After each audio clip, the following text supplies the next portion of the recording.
নজর রাখবো পরবর্তী সংবাদে। আজ রাধাষ্টমী। কৃষ্ণ জন্মাষ্টমীর ঠিক 15 দিন পর রাধা জন্মাষ্টমী পালন করা হয় গোটা দেশ জুড়ে। গত 26 আগস্ট গোটা দেশে ধুমধাম করে পালিত হয়েছে কৃষ্ণ জন্মাষ্টমী। আজ হচ্ছে শ্রী রাধিকার জন্মতিথি। পঞ্জিকা অনুসারে বলা হয়ে থাকে প্রতি বছর ভাদ্র মাসে শুক্লপক্ষের অষ্টমী তিথিতে পালিত হয় রাধাষ্টমী। কৃষ্ণ জন্মাষ্টমীর ঠিক পর রাধাষ্টমীও গোটা দেশ জুড়ে ধুমধাম করে পালিত হয়ে থাকে।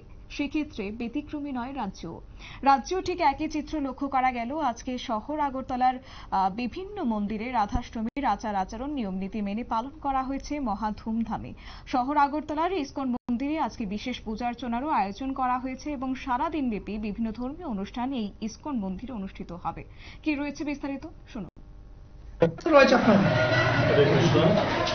তো আজকে শ্রীমতী রাধারানীর আবির্ভাব তিথি উপলক্ষে আমরা ইসকনের তরফ থেকে সমস্ত ত্রিপুরাবাসীকে কৃষ্ণ ভাবনার তিথি শুভেচ্ছা এবং অভিনন্দন জ্ঞাপন করছি।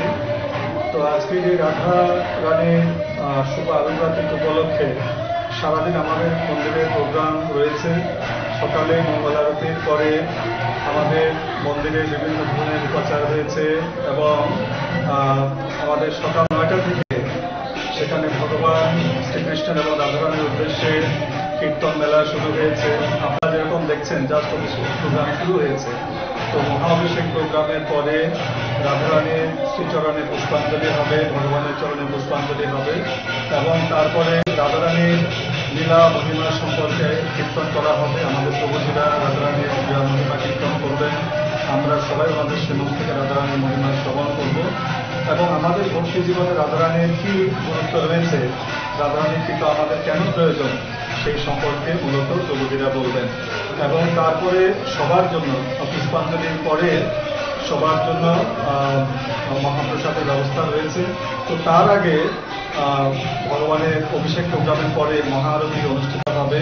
তো সবাই মহাআরতি আপনারা যেখানে যারা আছেন ওনারা তো চাক্ষুষভাবে দর্শন করবেন, ওনারা অনলাইন দর্শন করতে পারেন এবং তারপরে সবার জন্য মহাপ্রসাদের ব্যবস্থা রয়েছে। হরে কৃষ্ণ। আপনার নামটা? আমার নাম অজিত শ্রী চৈতন্য দাস। আপনারা শুনলেন ইসকন মন্দির কর্তৃপক্ষের বক্তব্য। তবে আজকের এই দিনে রাধারানীর মাহাত্ম্য বলতে গিয়ে একেবারেই তিনি তুলে ধরেছেন বিভিন্ন বিষয়। তবে আজকের এই রাধারানীর জন্মতিথিকে কেন্দ্র করে বিশেষ পূজার্চনা রয়েছে আজ ইসকন মন্দিরে এবং একই সঙ্গে বলা যায় ভক্তবৃন্দের ভিড়ও কিন্তু আজ পরিলক্ষিত হচ্ছে। নির্দিষ্ট একটি বিজ্ঞাপন বিরতির সঙ্গে থাকুন।